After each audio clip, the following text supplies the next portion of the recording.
Talento precoz.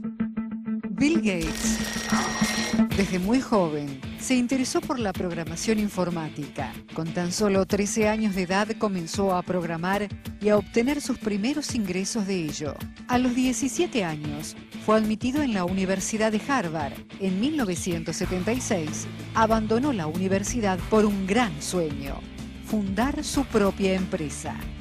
Una idea toma forma, aún corriendo riesgos.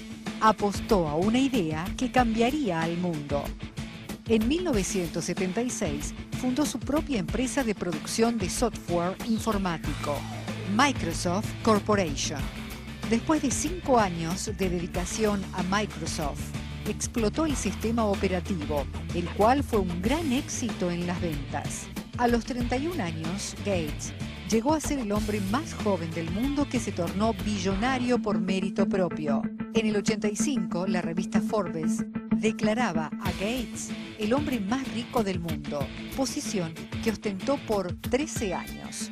En el 2008, a los 52 años, Gates tenía una fortuna estimada en 58 billones de dólares.